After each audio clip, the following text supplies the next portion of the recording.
Hai, welcome back to my YouTube channel. Selamat datang kembali di waktuku bercerita. Sebentar aku mencuci rambut dulu. Aku ingin mengomentari sebuah video tentang pejabat daerah yang menegur guru karena guru-guru tersebut menghukum murid-murid yang terlambat. Jadi muridnya itu terlambat 2-3 menit, terus dihukum untuk menulis, tidak boleh masuk kelas untuk 1 jam pelajaran kalau gue nggak salah. Ya pokoknya seperti itu, tidak boleh mengikuti pelajaran. Berdasarkan pengalaman gue pribadi, waktu gue SMP dan SMK gue juga merasakan hal yang itu. Kalau gue terlambat gue nggak boleh masuk kelas, dihukum di luar. Dan gue sangat setuju dengan peraturan tersebut, peraturan guru-guru gue yang tidak memperbolehkan gue masuk kelas kalau gue terlambat. Gue setuju. Kenapa? Karena itu bisa melatih kedisiplinan gue.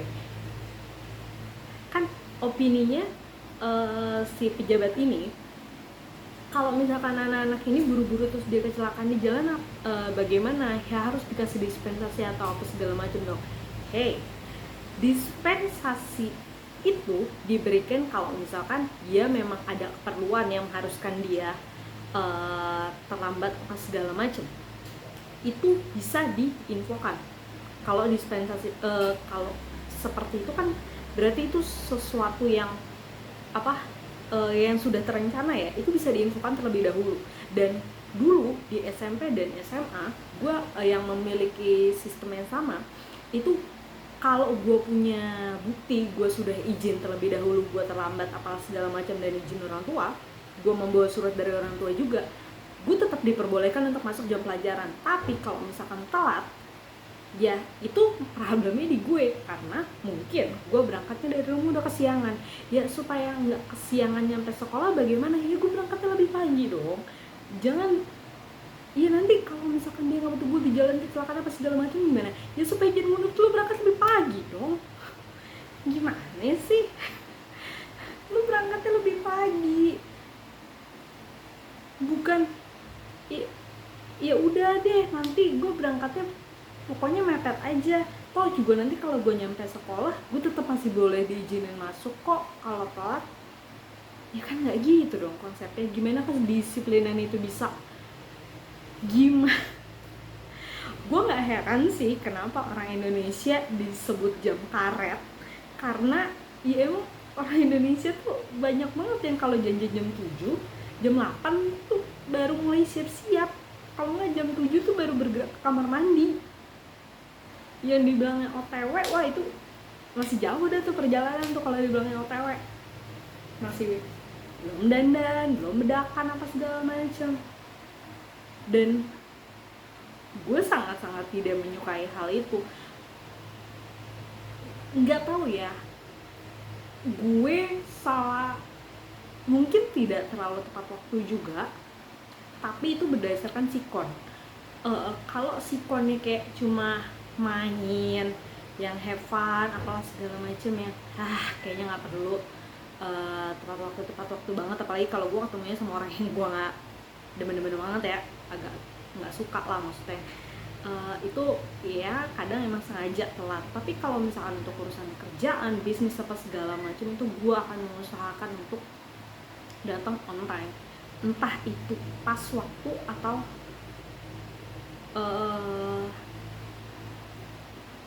sebelumnya, beberapa menit sebelumnya gitu. Jadi itu tuh apa ya, kedisiplinan itu terbawa loh sampai lo gede, dan itu bener-bener ngaruh banget. Lo bayangin gak sih kalau anak-anak ini ketika yang dari sekolahnya udah biasa dididik untuk nggak apa telat kalau cuma semenit 2 menit, terus nanti ketika dia bekerja terus di kantor dia nggak apa-apa kok gue cuma semenit 2 menit. Ya kalau lo kantornya kayak agensi atau apa yang nyantai slow kerjanya kayak gitu mah nggak apa-apa. Nah tapi kalau misalkan lo kerja di pemerintahan ke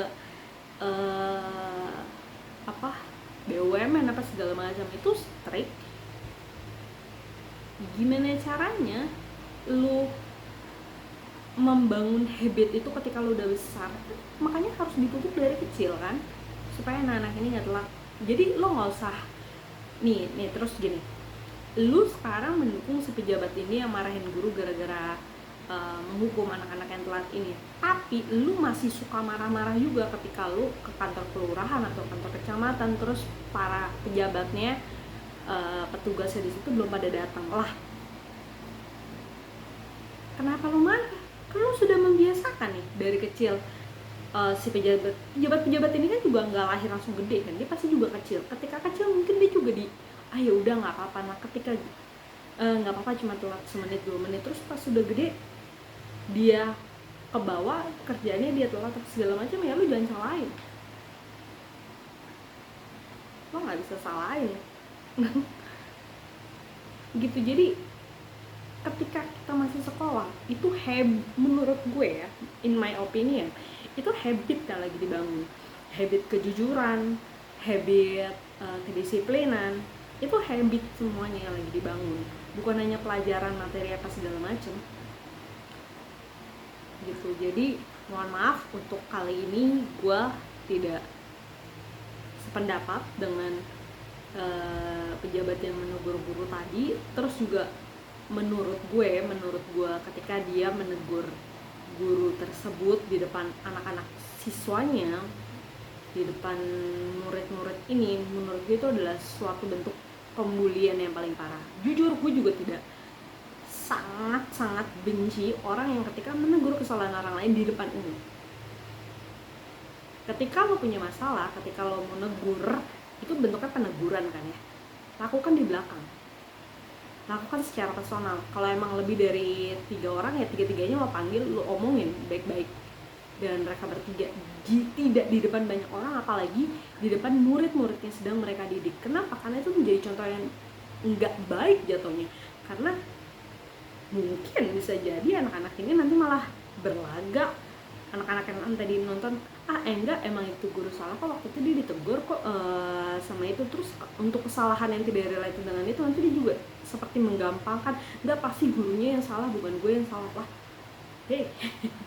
kok gitu konsepnya? Enggak lah. Jadi menurut gue pejabat itu juga tidak bisa dibenarkan. Ini murni pendapat gue ya, sebagai seorang masyarakat yang melihat videonya gitu. Jadi dia lebih bijak lah untuk menegur orang. Dan ini bukan hanya untuk pejabat yang melakukan itu ya, tapi untuk semua orang. Kalau misalnya ingin menegur orang, ingin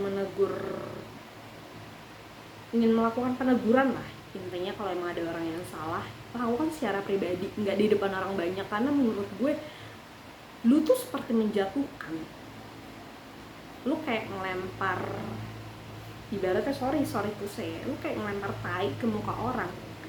Apa lo berasa lo bersih dengan kayak gitu? Oh ya, ini ada teman gue, jadi ini pernah nih, teman gue tuh, jadi dia emang sorry ya, payudaranya tuh agak berlebih, sama lah kayak gue juga. Terus dia tuh pakai baju yang nggak sengaja belahannya tuh agak turun, terus ditegur sama temen gue yang satu lagi, itu tuh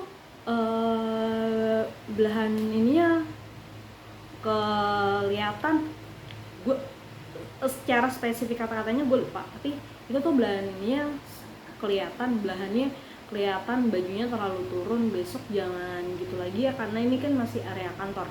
Dan in case lo tau apa, dia yang negur seperti itu, dia menggunakan baju yang menurut gue jauh lebih parah, tapi karena teteknya, karena payudaranya dia agak rata, jadi nggak begitu nampak belahannya. Tapi kalau dia payudaranya sama besarnya, mungkin itu jauh lebih parah hasilnya. Tapi lu ketika menegur itu, lu seperti tidak mengaca pada diri sendiri gitu.